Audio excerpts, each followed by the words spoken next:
of a lecture, and it is way up my alley, so I might become a bit indulgent with core immunology.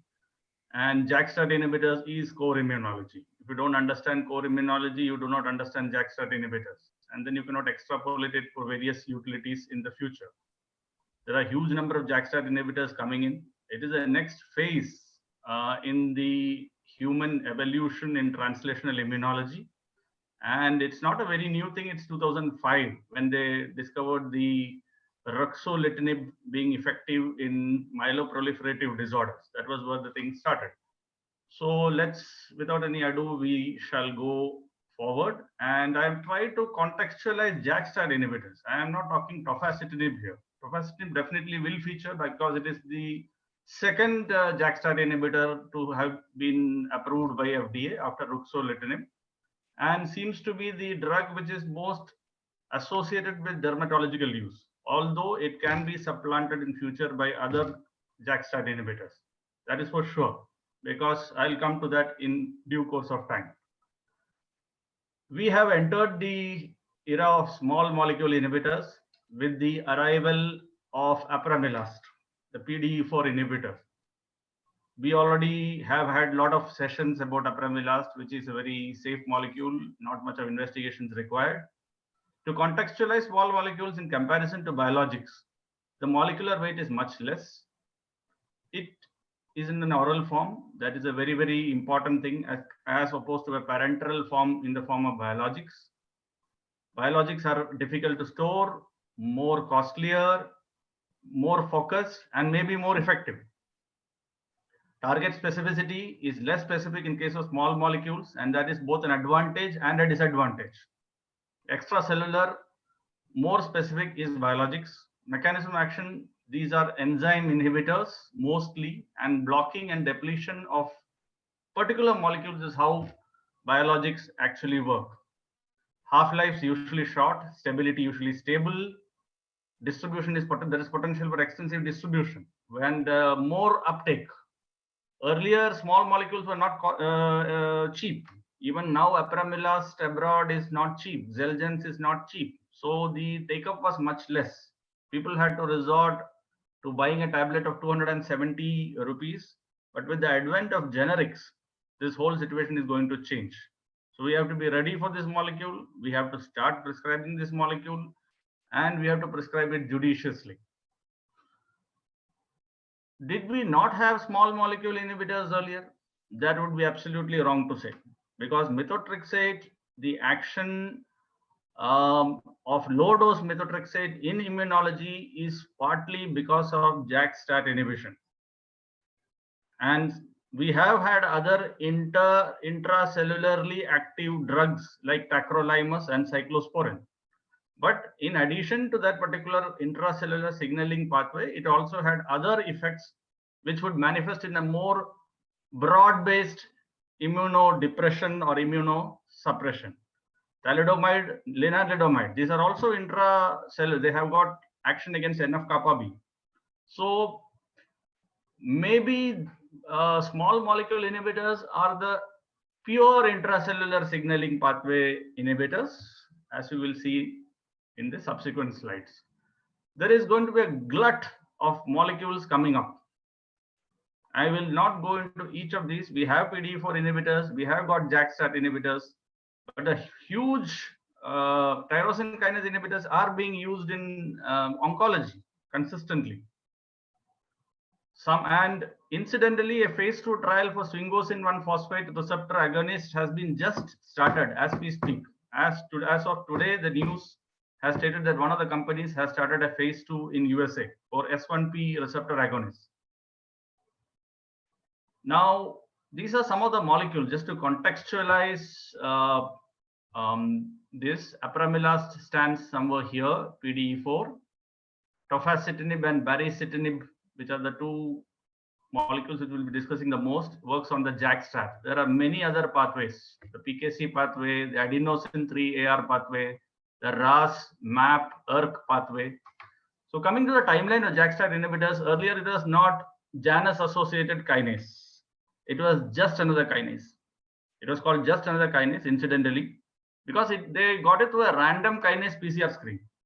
Later, they thought it would be more appropriate to give a more catchy name to this particular molecule, and so they named it JAK-STAT, that is Janus associated kinase.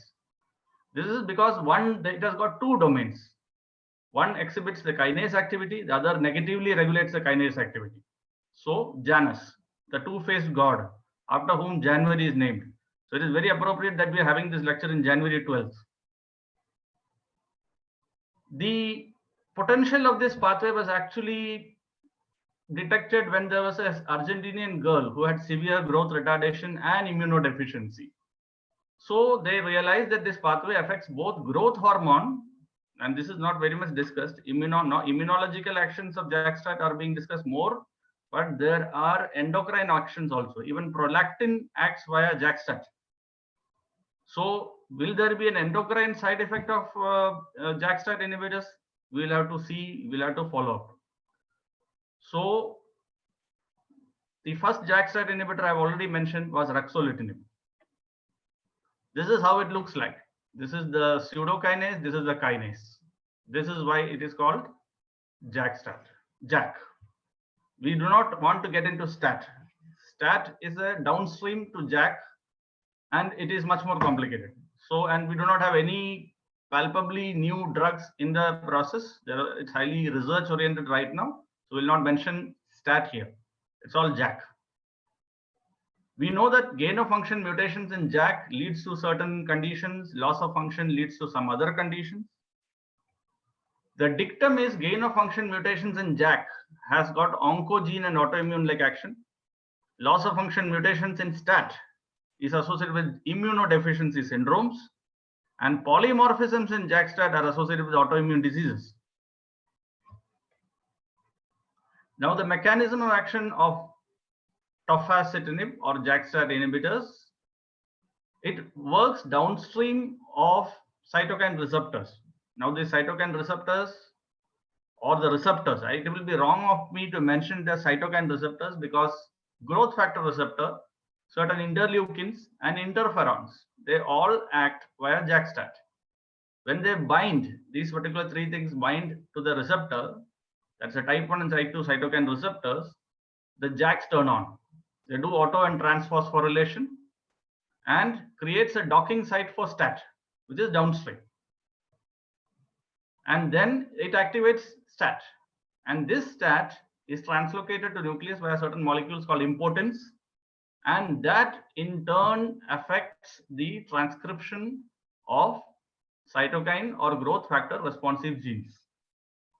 This will lead to T cell survival, proliferation, differentiation, antiviral and anti-TB functions, epithelial barrier and wound healing, again something which has not been touched upon much in research on JAK-STAT inhibitors, but we'll get to hear more on this.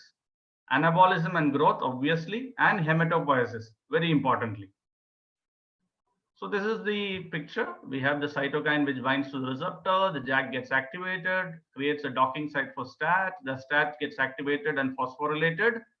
As it's an enzyme, JAK is an enzyme, it's a kinase, and it goes to the nucleus and regulates transcription and then produces a lot of cytokines, chemokines, and other proteins which are actually the downstream, which lead to downstream actions, inflammation, autoimmunity, or whatever. Now, these have got variable selectivities. Not all JAK-STAT inhibitors work against everything. We come to the classification later, but this is just to give an impression. Something called an IC50 value for each JAK protein. As the IC50 is lower, though that particular JAK is more active against that particular drug is more active against those JAKs. Now there are 3 JAKs and 1 type: JAK1, JAK2, JAK3, and type 2. Ruxolitinib, which has got a primary JAK1, JAK2 action, is used for these conditions. Acute graft-versus-host disease is a newer indication or FDA approved for ruxolitinib. Tofacitinib has got selectivity for JAK1 and JAK3. As you see, the IC50s for JAK2 and type 2 are high. Baricitinib, incidentally, has got JAK1 and JAK2 action, similar to ruxolitinib. And upadacitinib, as we go down the timeline of JAK-STAT inhibitors, there are newer JAK-STAT inhibitors which have got greater selectivity. So it acts only against JAK1. So this is kind of a representative slide which shows the selectivity of JAK-STAT inhibitors against certain elements of the JAK pathway. This is a very important picture. As I said, this is going to be core immunology. I trip on core immunology. It might not be the trip of everyone. But as I said, we cannot understand JAK-STAT without core immunology. We have IL-4. We have got a panoply of cytokines which act via various combinations of JAK. So when you have a JAK1, JAK3, that is IL-4, atopic dermatitis, tofacitinib might be intuitively the best bet here. If it is a JAK1, JAK2 thing, JAK1, JAK2 based cytokine, then it will be something like ruxolitinib and baricitinib, which might be a better option here. And if you see, atopic dermatitis is driven by IL-4, IL-13, IL-31, TSLP. So the same disease is controlled by multiple combinations of JAKs, because the cytokines are controlled by multiple combinations of JAKs. And most of these JAKs work as heterodimers, but we have trimers also here. We've got certain cytokines which act via trimers of JAK, 3 of them. One thing which I want to tell was interferon. They work via JAK1, JAK2. IL-2 receptor works via JAK1, JAK3. IL-4 via JAK1, JAK3. So it's very complicated, but then as more and more molecules get launched, it will get more and more contextualized. So we have 50 cytokines and 4 JAKs. A lot of sharing, len-den ki baat hoti rehti hai. So if you block one cytokine combination with JAK combination, it can lead to other side effects due to other cytokines also getting blocked. Now this is an important slide, because if this you understand, you will understand, and you can predict more. You can mostly predict the side effects that we are going to discuss later in the lecture. Because if you do not understand the potential adverse effects of the molecule, you are not worthy enough to prescribe it. You have to predict it, you have to monitor it, and you have to foreclose it before happening, or at least detect it at the earliest point so that you can correct it. So we have the important cytokines called the gamma C cytokines, which work via JAK1, JAK3. Now JAK1, JAK3 is tofacitinib. Remember that. 1,3 tofacitinib. In addition to T cell proliferation memory, these cytokines also do TREG function. So it is not essentially just T cell proliferation which is blocked. The regulatory T cell function is also blocked, partially or fully or whatever. And the TREG actually is an anti-inflammatory. So it is not as simple as it looks. B cell function also can be blocked because of tofacitinib, because it blocks IL-21, eosinophils, Th1 driver, that is IL-15. We'll come to IL-15 later in detail, and then you will understand why this is important. IL-13 is an important cytokine which has got both pro-fibrotic and anti-helminthic immunity. It is overexpressed or upregulated in atopic dermatitis. I'll contextualize each cytokine as we go along. IL-12-23, we all know it. A lot of lectures on biologicals, ustekinumab, down upstream of IL-17. IL-17 does not act via JAK. So IL-12-23, it acts on JAK2 and type 2. Psoriasis. That is why we use it in psoriasis and psoriatic arthritis. Interferon alpha beta, antiviral response. That is why if you block interferon alpha and beta with JAK-STAT, JAK inhibitors, the antiviral response is diminished. Again, the implication will be clear later.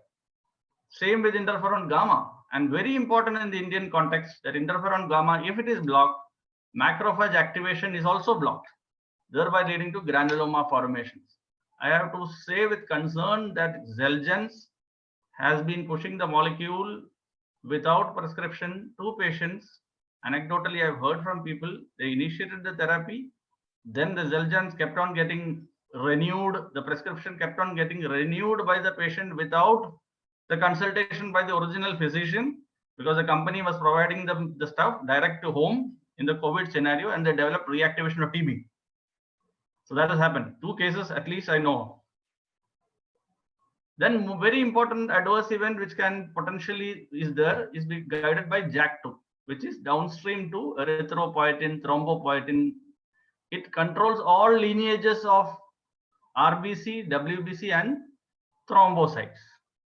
And this is most often associated with non-selective blockers. As I said, we have non-selective blockers now, selective ones will come later. IL-6, that is why we have COVID. COVID, they are experimenting baricitinib in COVID because of its IL-6 action. So, and one more very important function, barrier function and wound healing can also be affected. So does it lead to delayed wound healing? Only time will tell. So essentially, we have now grouped it into type 1 interferons. They all act via JAK-STAT. And if you inhibit them, you have potential improvement in various diseases like type 1 interferons, SLE, psoriasis, dermatomyositis. Type 2 interferon, alopecia areata, vitiligo, and DLE. DLE incidentally has more of interferon gamma signature than interferon alpha. IL-12, 23, psoriasis, psoriatic arthritis, we know that. GP130, COVID. COVID, they are experimenting. I mean, although no palpable results have come out of it, but there are trials are on. And IL-4, which is a common gamma chain cytokines. Now, this gamma chain cytokine is a big group of cytokines which we'll keep mentioning again and again. So, atopic dermatitis and various combinations. It's just that you have to get the concept right. We don't have to remember this. A table you can put up this particular chart in any OPD and then you can just glance through it. It will be very difficult to remember them per se. Now let us come to the drugs. As I said, I'm not talking about tofacitinib here. I'm talking about small molecule inhibitors, JAK inhibitors. Tofacitinib, ruxolitinib. Then there are something called pan-JAKs. That is, it attacks all JAK. JAK 1, 2, 3, type 2. That is delgocitinib and pefficitinib. Psoriasis. Incidentally, it is being tried in psoriasis. Then we have certain other drugs which are JAK2 inhibitors, selective, but very much great interest has come into this. JAK2 inhibition, because of its potential to cause a lot of neutropenia, leukopenia, lymphopenia, and thrombocytopenia. It is kind of not taken off as far as the skin dermatosis are concerned. But the JAK1 inhibitors seem to have much more role. And this is the next padao in the progress of JAK inhibitors. That is filgotinib, itacitinib, upadacitinib. Abrocitinib incidentally has completed its phase 3 in atopic dermatitis.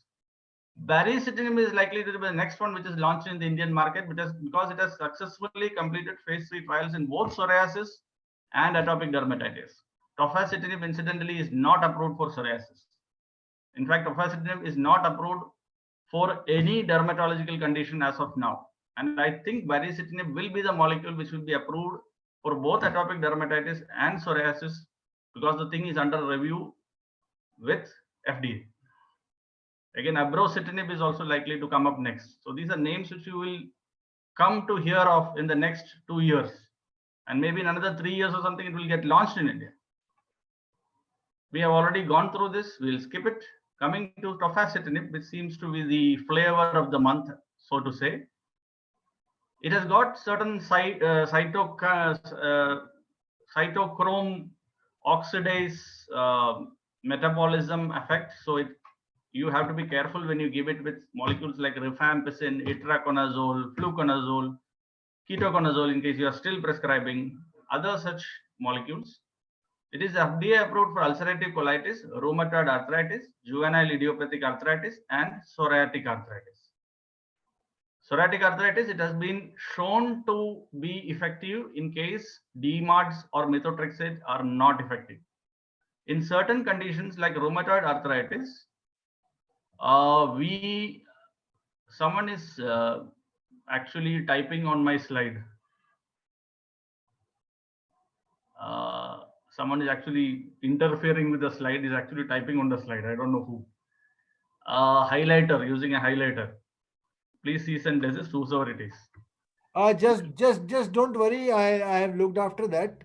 This is a usual phenomena, and because nowadays all people they understand how to use Zoom. Yeah, correct. Good. So usual, doesn't matter. I am there on the. Not a problem. Thank you. And limitations of use, combination use with other DMARDs is simply not recommended. Methotrexate with tofacitinib has been tried in rheumatoid arthritis and psoriatic arthritis. That is the only combination of immunosuppressant which has been tried with tofacitinib and has been found to be synergistically effective. One more factor is up to 60% of patients can recapture a response when treated intermittently. Unlike in biologics where anti-drug antibodies are formed and there is an attrition of effect, we hope that tofacitinib will not have that problem. Reasonable bioavailability, 24 to 48 hours to reach steady state concentrations. Quick onset of action, this is something which has to be noted. Protein binding is not very high, reasonably high. Not a very long half-life, so you can omit the drug and regain the immune status within a short time. So it's like a good stop-start thing. And co-administration with a high-fat meal reduces peak plasma concentrations. Unlike acitretin, where you go for a high-fat meal, here you should restrain.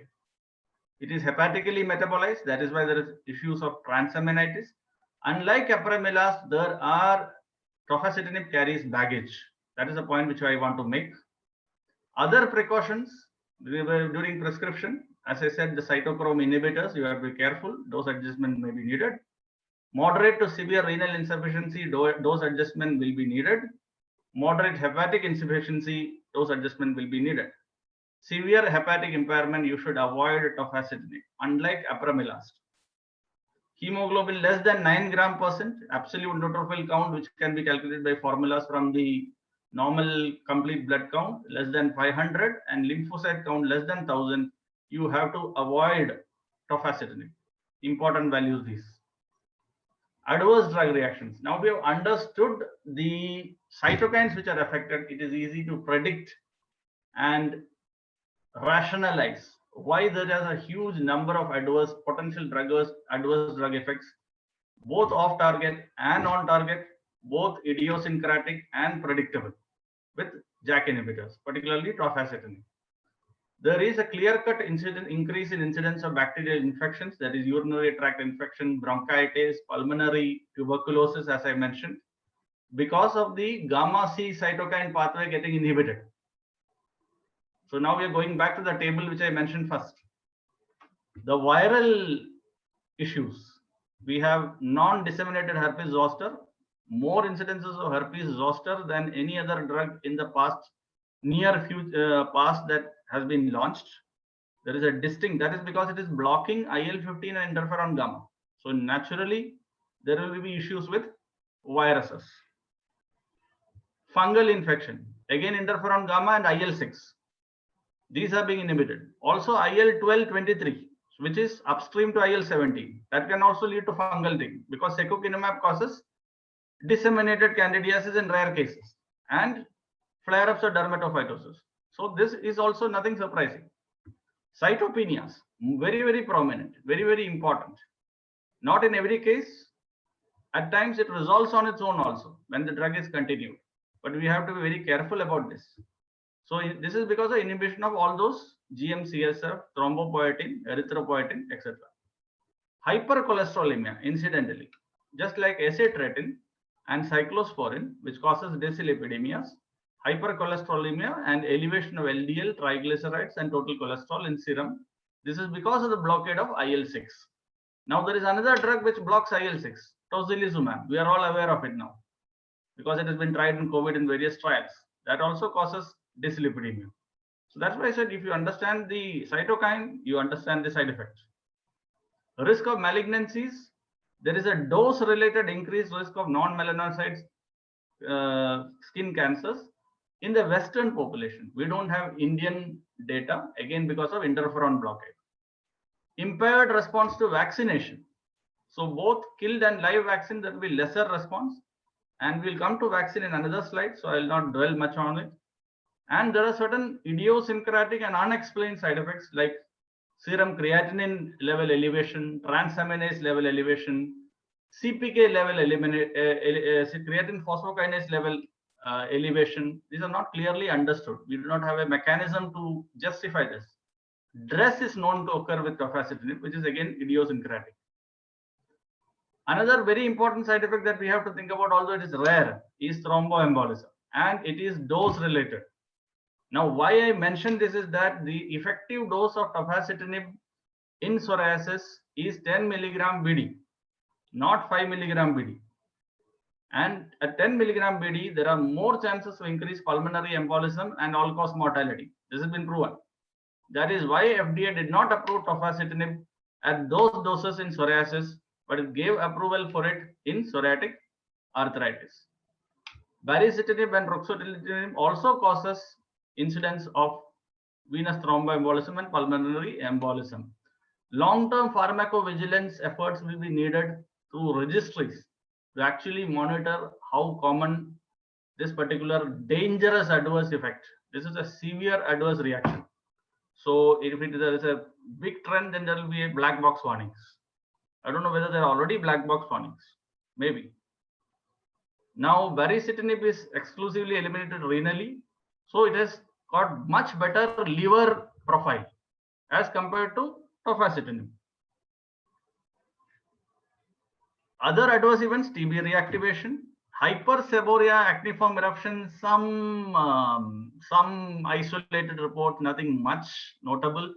GI perforation, because it affects the barrier, the epithelial barrier, wound healing. As I said, there are certain cytokines which it blocks, which leads to thinning of the layer, and replenishment might get affected, and that is why intestinal perforation could be a possibility with both tocilizumab and tofacitinib.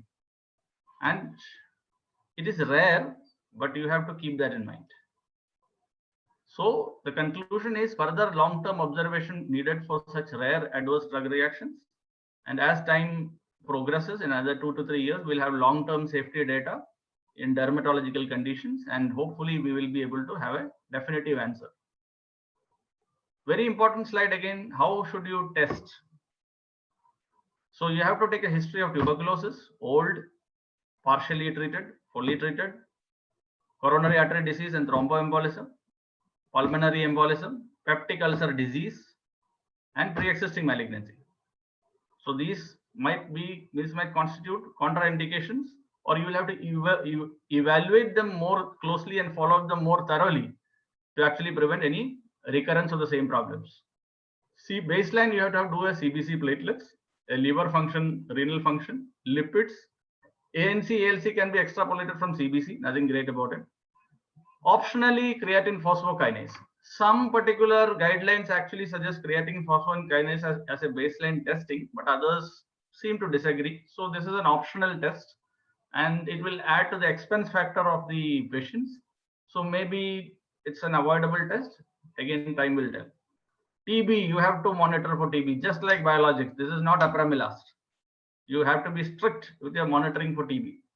HIV, HBV, HCV, Gravindex test for obvious reasons, and urinary. At 4 to 8 weeks, the suggested follow-up testing, this is not consensus based, it is suggested. 4 to 8 weeks, CBC, AST, ALT, lipids. 3 months, CBC, AST, ALT. 6 months, lipids again, and 12 months, a repeat of everything, including a TB testing. So these are the essential follow-up testing which you have to give. Avoid live vaccines with tofacitinib, very relevant for the present time, because there are live attenuated vaccines coming up for COVID. It does not affect response to influenza vaccine, but decreases response to pneumococcal vaccination. So essentially, Pneumovac and Zostavax are recommended for people around above 60 years. And on people who are on long-term immunosuppression, this should be preferably given prior to the initiation of JAK-inhib, if possible.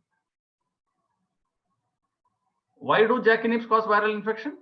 Again, just to reiterate, it is because of the inhibition of interferons, function of plasmablasts get affected, and natural killer cells are also affected. So all these cells actually, all these factors actually lead to increased viral infections with JAK inhibitors, which is a distinct, clear class side effect. Now, just briefly to mention the skin part of it. The first group is the Th1 immunity group. So that is I think I'll be discussing this mostly, and we'll be glossing over this particular, skipping over psoriasis and atopic dermatitis. Otherwise, it will become very monotonous. So we have alopecia areata and vitiligo, which are the most common off-label usage indications of tofacitinib till date, where we have the most evidence in a skin condition. This is guided by Th1 immunity, that is interferon gamma, JAK1, JAK2, STAT1 4. Again, I'm not going into stats, but STAT1 4 and interferon gamma TNF. So that is where the focus will be. The group alopecia areata and vitiligo, which have got a lot of parallels in their pathogenesis. They are brothers, criminal brothers, you can say. I think I'll skip over this. With this slide is a very descriptive kind of a slide. It is the primary CD8 positive cytotoxic T cells. That is Th1 immunity. The cutting edge of Th1 immunity is the NK cells and the CD8 T cells, which infiltrate into the hair follicle root sheaths and release interferon gamma. And the hair follicle root sheath incidentally release IL-15. Both interferon gamma and IL-15 are controlled or regulated downstream by JAK-STAT system. That is why there is so much of interest in these two conditions. Pediatric use, isolated pediatric use has been there, has been mentioned, very anecdotal, very initial stage. Now in alopecia areata, tofacitinib, we have got reasonable evidence. So I'll be mentioning more about alopecia areata and just skipping over the others, and then we'll go to the last slide, which is just a summing up slide. Now the response is at 5 to 10 milligram BD. Again, at 10 milligram BD, the risk of adverse events is dose related. 20% achieved a complete response, which is good. SALT score is the main outcome measure which is used in all these trials. 38.4% achieved around 51 to 90% change in SALT score. This is the most comprehensive data that we have, so I have put it here. 23 point, I do not like to speak percentages, but yes, at times you have to. And 23, approximately 1 out of 4 were non-responders. So not everyone works the same way. Maybe the cytokine profiles or the share of the cytokines which are involved. We cannot just focus to interferon gamma and IL-15. There are other factors going on, which we do not yet understand. So hence that might explain the non-response. Disease relapse occurs. Tofacitinib is not a cure. Tissue resident memory cells which cause recurrence of the problem in the same area still exist. Only thing that they have become quiescent. But not everyone relapses after therapy. Some of them recover and they stay recovered. 58%, and then at 18 months also we have long-term data which is reasonably encouraging. And some incidences of rebound effect where there is a sudden loss of hair after cessation of tofacitinib have been mentioned, but nothing much has come out after that. There were some 1 or 2 case reports which mentioned that, but it is kind of gone under the radar as of now. And some people have already started formulating tofacitinib 2% ointment, like Dr. Dinesh Mathur was mentioning. I'm sure he will have some comments to enlighten us after the lecture. Response better in patients with alopecia areata and ophiacis than alopecia totalis and universalis. Shorter duration of disease and histological peribulbar inflammation are good pre-treatment prognostic factors. More than 10 years duration, the results are very, very iffy. That is what we know now.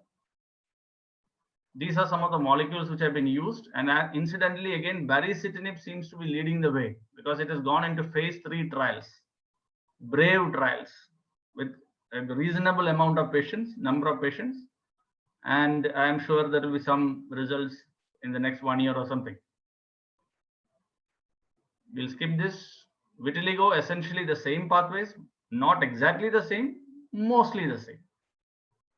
Again, cream preparations are being tested, and they say that the pigmentation is better in facial spots. So it might be a good candidate for sensitive areas of vitiligo and alopecia areata, like the eyebrows. That is where I foresee this molecule most likely. And we will have ready-made preparations also coming up in the market in some time. I don't know when, but yes. And again, phase 3 trials have started for vitiligo with ruxolitinib, the true trials, which ends in 2021. Paradoxical vitiligo has been reported in with the use of JAK-STAT inhibitors. Very rare, one-odd case. I mean, just mentioned it for the novelty factor. Atopic dermatitis, I think I'll pretty much skip. Only thing which I will say is that baricitinib has allergic contact dermatitis is another indication. Baricitinib has gone beyond phase 3 in atopic dermatitis and psoriasis. Abrocitinib has also completed phase 3 in atopic dermatitis. So these are the molecules which are the leaders right now. We will need to have a good molecule for allergic contact dermatitis, eczemas, palmoplantar eczemas, pemphiolics. Hopefully, this might give us a very good option, both topically and orally. Because alitretinoin has not yet been made available in India, and the other molecule which seems to be effective in allergic contact dermatitis is dupilumab, which is yet to be launched in India. So maybe this is an option. For nickel allergic contact dermatitis, there is evidence that exists. So the take-home messages at the end of this rather dull, dour, non-clinical theoretical lecture, which deals with core immunology, is that tofacitinib is not apremilast. You have to be very careful with your monitoring in these molecules. With these molecules, tofacitinib is not a definitive cure for alopecia areata, but gives us a very excellent option in the therapeutic armamentarium. Incidentally, I use apremilast for alopecia areata, and some cases respond well. So that is there. So hopefully tofacitinib will give me better results. I've ordered my first consignment of around 1,000 tablets of tofacitinib. I will place it. I'll use it and try it in psoriasis. And so maybe 3 months or 4 months down the line, I'll have some data. Just like I have data now, considerable data with use of biologics. So similarly, this is a phase in my learning. Relapses can occur while tapering. Adjuvants may be needed, but there is little limited evidence for combinations. Although some anecdotal data exists of use of steroids, and consistent data is there for the use of methotrexate with tofacitinib, there is no data for the use of concomitant use of biologicals and tofacitinib. So don't try. As of now, don't try. Wait for evidence. Is not FDA approved for psoriasis, but psoriatic arthritis, it is. So it's a good option in our armamentarium for psoriatic arthritis. Is a phase in the JAK-STAT inhibition timeline. Tofacitinib is merely a phase. As we have more selective inhibitors coming in, it might supplant these older pan-JAK inhibitors or dual JAK inhibitors, and we will have newer, better molecules which have got much better adverse effect profile. More selective inhibitors are in the pipeline, as I've already mentioned. Caveats it has got potential for on-target and off-target unpredictable adverse events. As has been mentioned, pulmonary thromboembolism, GI perforation being the most dangerous ones. And the threat of company samples and self-replenishment by patients. I hope the generic companies don't do this particular thing, because without monitoring, you are asking for trouble. And tofacitinib is not chocolate. It's oral, but it is not a chocolate. Thank you. Thank you very much, Dr. Brijesh. It was indeed a very mind-blowing lecture in the sense, and that mind-blowing has, in fact, you now I'll request those who want to speak and unmute themselves. I have removed. Yes, sir. Please, Dr. Nair sir is there. Dr. Nair, you've been, you and the previous speaker, Dr. Survi, they were trying to do a lot of popularization for apremilast. Is it a magic drug? I don't think so. It has got its certain utilities. No, but I don't know, you and the previous speaker kept on talking in favor of apremilast. It's not a very good drug in comparison to methotrexate, retinoid, cyclosporine, and so on. I don't know why so. I mean, it works if it works. And that is also in a chronic plaque psoriasis. Sir, it is a very effective drug for palmoplantar psoriasis. It works in nail lichen planus. But what you say may not be true for everybody. Yeah. It's not what all India talking. It is always not an all-hit drug, sir. But where it works, and the best part is there is no monitoring required. I'm not saying a good hope from the JAK inhibitors so far. Comparatively safe. It's not. I mean, the JAK inhibitors doesn't seem to be promising drug. Methotrexate is far safer than the JAK inhibitors comparatively, because we have a great experience. And today it is a very disappointing message about tofacitinib, which has been, a lot of our colleagues have become commercial and trying to propagate it. Sorry, I'm sorry to tell you, I'm Dr. Mathur. You'll have to support me. Nair Saab is a new man. I mean, a young man. And I want to make sure let's use time-tested drugs. But Nair Saab is a thorough. Biologics are good. Biologics are good. Brijesh is a thorough academician, and Manu's strategy talks about biologic. I think is okay, fine, not bad, not bad. Forget about the cost and administration. Yes, just a minute. Yes, Janak, yes. Dr. Nagpur, yes, Janak, I agree with you. Whenever any new medications comes, the younger generation always very curious and start using it. Yes. So ultimately, all the medicines have got a limitation. Absolutely limitation. And the reason for my lecture, the contextualization of my lecture was. We thank you. Very good. Monitor, basically focusing both on the good and the bad of the molecule. Yes. And you have to understand them before prescribing. I really appreciate you gave a very honest and thorough. Beautiful. Very good.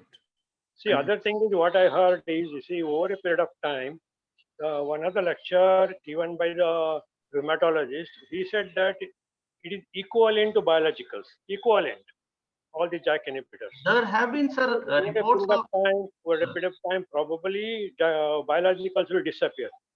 I don't think so. And psoriatic arthritis, there have been cases where biological failed patients have responded well to tofacitinib. So again, there is a context. Nothing is going to disappear. They all contextualize themselves in the whole picture. Ultimately, which patient responds to which particular drug is very difficult to predict. Yes. Very difficult to predict. For that, sir, we will need biomarker analysis. New and recent. What I was talking that since looking at the response and all these things, although it is not being not being advised for that, but the off-label indication in alopecia areata and vitiligo, I thought that I'll try it in the topical formulation and get one topical formulation, a single topical formulation. I got it from the United States. One of the doctor's mother, they took it, and I found it to be very good in the sense that was 2%. Sir, what Dr. Nagpur is saying is that the younger generation is trying to popularize these new molecules without having a great experience. I'm just trying to saying to you, how can you blow so high? They don't blow. See, biologics in heart-rate index superiority, Manas talking about, I think it doesn't work in everybody. How many rheumatoid arthritis patients have a straight fingers and straight ankle? But we are nobody to comment on the rheumatoid arthritis, because rheumatologists they do use and they listen, that is none in our purview. But what we are talking in that, because these are the basically drugs which are being used by the rheumatologists a lot. And rheumatologists have got a very good experience. And I discussed with the rheumatologist, and then only I used this topical formulation in a vitiligo patient, which worked reasonably well. But listen, hell of an expensive.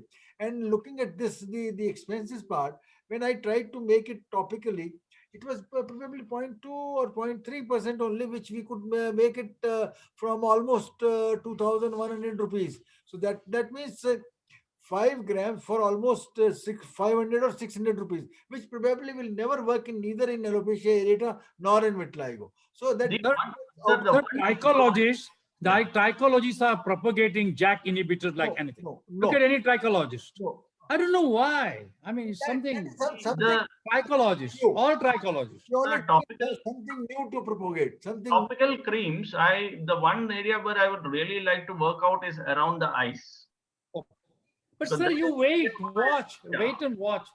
Exactly. So don't come to the conclusion. No, but and the wrong message, you know.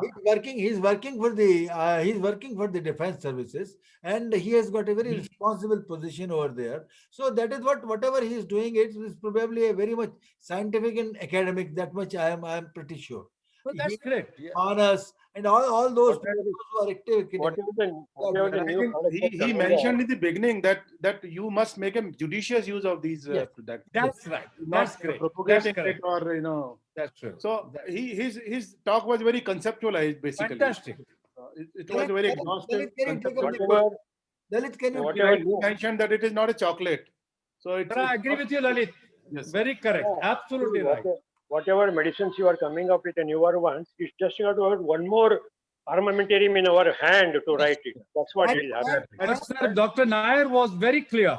Yes. I could understand every point very beautifully discussed so that we don't make mistake. So many side effects. My God, you can lose the patient because I'm an HIV doctor. I see, my God, your patient will die. If you're not aware about doses, how to use these, when to use it, you gave us some fantastic ideas. Please. I think Thanks, at sir. this stage, the drug is in search of the drug is in search of diseases right now. Yes. So maybe when it gets more clearer, we might find specific indications to the drug. Lalit, you are diplomatic. One comment on this, sir. There are a lot of other indications also for which anecdotal evidence exists, but it is limited. And in the future, maybe we will find some better indications for this. Yes. And as more and more selective JAK inhibitors come in, we can target the specific cytokines in various diseases. So if you understand these charts, you can extrapolate. Yes. Brijesh, Nair, I wanted to suggest one more thing. See, the JAK inhibitors or topical application, he said works better on the face and other lesions, facial vitiligo. Exactly. So what I wanted you to do it is comparative study between the JAK inhibitors topically and calcineurin inhibitor and compare it and how long to use it and whether it recurs after stopping the treatment. Correct. Then only you can always say that a JAK inhibitor is a better long-term molecule study and all we the will time. That's a very good idea. Or a paradoxical reaction. Yeah. Dr. Nair said paradoxical reaction, very important. Rare, sir. Very rare, actually. There is only It one. doesn't matter, but keep in mind. You have to keep it in mind. Every biological also has incidentally paradoxes. There are biological which causes paradoxical psoriasis. You use it in psoriasis, the patient gets back psoriasis. Aggravation of pemphigus by rituximab is known. Yeah. Oh, is it? Yeah, rare, very rare. In vitiligo, the drug would find its use only if it is acting again in the chronic stable or the stable and the tough to treat areas like fingers, fingertips, Exactly. toe tips. So if You it are right. works there, I think it is worth the cost. Definitely. Otherwise, the calcineurin inhibitors and the steroids work equally well in those facial areas. Yes. Lalit, if you use on extensive area, percutaneous absorption. No, not extensive areas, acral areas. Absorption. Acral areas. Okay. Facial lip area, the mucosal sites. So calcineurin inhibitors, they also work very well. I do agree in the sense that. But not in these sites, the acral sites. The one molecule which helps me a lot in as a steroid sparing agent. One day, Abhay Martin was speaking and he used this azathioprine in vitiligo. After that, I have also used azathioprine in vitiligo and I found it to be reasonably good results. Sir, it is a very good drug for tapering off the oral mini pulse of steroids. Right. And I've been using it now for the last 3 years. Azathioprine in vitiligo. Absolutely, sir. All right. But I used it very, very late, and I have found them to be good. It starts working within a month's period. Absolutely. No, Dinesh, the question is that how many patients respond to azathioprine? That is important. You see, if out of 10 only 1 or 2 response, it doesn't mean anything because some other patients even respond to an ordinary. I was just sharing now I am retired and I'm not responsible for doing the research. Anecdotal data. Yeah. It consistently works, and it anecdotal because I have not published it, but it consistently works. Forum where we are sharing our knowledges. So Lalit, please take up the questions, whatever, or the summary. So, Dr. Brijesh, it indeed was an excellent talk by you as always, and we love to hear you. And it was a very conceptual talk, and you rightly mentioned that you need to use this molecule very judiciously. It's not a chocolate. And as we tread along, we would find these group of drugs to find specific indications for the skin diseases. And all these drugs are not without their side effects also, and one must be very alive to the possibility of rare and common side effects also. So now we have some questions in the chat box for you. Prasanna Betala, doctor wants to ask whether these side effects are very regular or rare. And is it affordable to common men? I think you mentioned about it. It costs right now in the range of 35 to 40 rupees with the generics which have come up, unlike Xelgens, which used to cost 270 per tablet. Right. Now the price wars have started. So it will come to a price range of, say, Apramelast, and I think it will be affordable in the future. As It was not affordable before this. As compared to biologics, they are still affordable. Absolutely. Much lesser as per the 40 rupees per tablet price. Because we have cyclosporin, which is 100 rupees per tablet. Still. I think that if gives Dinesh, Mathur, 2,500 rupees, but if you buy directly from the company, they're ready to give it for 1,900. Yes. So 1,900 for 1 month is not. They have recently launched it. Yes. Yeah. Bad. That's now it is within our range. Dr. Dinesh. Price range. No, no need of my comments. I was just you just take it. So he has used the Jugaad form of the topical by getting it dispensed in the topical form using the oral tablets. So that is, he already has shared it. And how to prepare. Somebody is asking, sir, how to prepare it. I gave it to the dispensing pharmacist. We have got a dispensing. All pharmacists, they get a degree of dispensing pharmacist, and but unfortunately most of them, they do not dispense really. So, and we have got this Ram Singh and Sons who does it. Otherwise all pharmacy people have to learn the dispensing. Incidentally, sir, I also get it from him only, sir. Dr. Soman Peter, sir. Yes. Long time, sir. Hi. Yeah. So, hello, fine. We have got people from Kerala, people from England, United Kingdom, people from Mumbai, Maharashtra, and Bangalore, and everywhere. What is the take of the house for using biologics? Brijesh has brought them all together on the common forum, sir. Dr. Brijesh, has brought them all to the common forum. So there is a question that any comment on topical methotrexate in vitiligo? Brijesh, for you. I have never tried it. There was one report which was highly anecdotal and in a very, I would say, not a shady journal, it's a reputed journal, but one case report I have read of this. I have no comments. I would not comment on it. So in acral vitiligo, what? It's an Indian publication. It's an Indian publication which came up around 2 weeks or 3 weeks back. I am aware of what he's speaking about, but the level of evidence is extremely low. N equals 1. In acral vitiligo, what to use? That the same exactly we were discussing about. Definitely, that we have all discussed. We have to, even at times, if it is a progressing, the one point which I wanted to make here was, if it is a progressing acral vitiligo, the moment the pigment is lost, it is very difficult to get it back. So you have to stop it in the tracks. So I am more aggressive and I start systemic steroid oral mini pulse. And after 1 or 2 months, I add on azathioprine. I slowly taper off the steroids, but I am very early. I hit hard, hit early. Don't wait with topicals. Yes, I think I agree. Start your UV therapy. Start everything. Start systemic.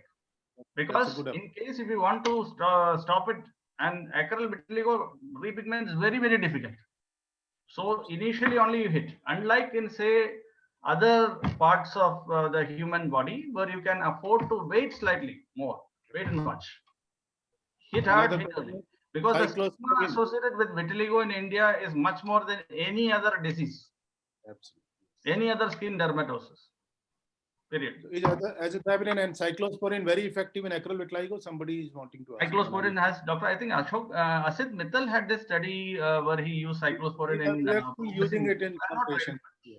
But yes, it's an option. If steroids are contraindicated, definitely cyclosporin can be thought of as an option. Like cyclosporin topically, you were talking of topical or what? Oral cyclosporin for stabilization of vitiligo. Sure. This was published in IJDB. So, and incidentally, I was a reviewer. And Sanjay Kanodi and Pradeep has asked some question. Sanjay asks, what is the take of house for using biologics and immunomodulators? in present scenario. So the consensus is very clear. You should continue, and you can initiate also. In fact, I have given more biologics after the evolution of COVID than the last 1 or 2 years. Oh. Because there were dermatoses which actually demanded biologicals. Listen. So the consensus is very clear. The IPC has already spoken, International Psoriasis Consortium also. You should not stop biologics unless it's a very severe COVID case, in which case a case-to-case decision has to be taken in consensus with the treating physician. Because using biologics by defense people is a different thing as using in the general population. Yeah, no, but what he was asking, I think, is the safety of use of immunomodulators in the COVID scenario. Right. I hope that is what he was asking. Yeah. But did you use them very frequently? Absolutely. And we have not stopped for any patients, and there are some patients who are on oral steroids, oral mini pulse steroids, who developed COVID and recovered. 60+ year age group patient. But mini pulse steroids and biologics, they are different. Steroids, they are being used in the cases of COVID. They are not very different, because I had reactivation of TB in a case of old heel TB with oral mini pulse Whatever doses we are using steroids in dermatology, probably hardly I have not seen last 40 years reactivation. Maybe biologicals, but then again, sir, here there is again I better differ, because we have evidence which says that between conventional DMARDs and biologicals, the DMARDs seem to have more incidences of severe cases requiring hospitalization vis-a-vis the biologicals. There is evidence. So, but then I wouldn't say that is very strong evidence, but I think we should not stop whatever is going on. Oh yes, because background inflammatory state, whatever you have started, there is no need to stop it. Yes, and in case if the patient demands, you should start it also. The thing is that with the prevalent chronic inflammatory state, if it is not well controlled, those patients are more likely to go into cytokine storm with COVID once they get affected with COVID. So the disease, if it is under control, I think COVID also will not hit that badly that patient, and that is what the evidence suggests also. Amongst the biologics, does it hold true for the rituximab also, Dr. Brijesh? Rituximab, sir, is the one drug which about which rheumatologists are a little bit apprehensive, but I have given rituximab in 3 patients because there were pemphigus patients who actually required rituximab. So if the situation demands, you have to start it. But among the all the biologicals, rheumatologists seem to be slightly more apprehensive about rituximab than the other biologicals. Dr. Srivastav again is asking about immunosuppressives like cyclosporine. So we have already covered that up. So I think we are through with the questions in the chat box, sir. All right, sir. Thank you very much. Indeed, it was a very, very academically rich session this evening. And thank you very much, Dinesh, for the exhaustive, mind-blowing lecture. We need to listen to him time and again so that we can understand what he talks about. So thank you, sir. Thank you. Thank you for the kind word. Thank you, sir. Niranjan, sir. Satish, sir. Thank you. And Soman Peter, sir. Thank you.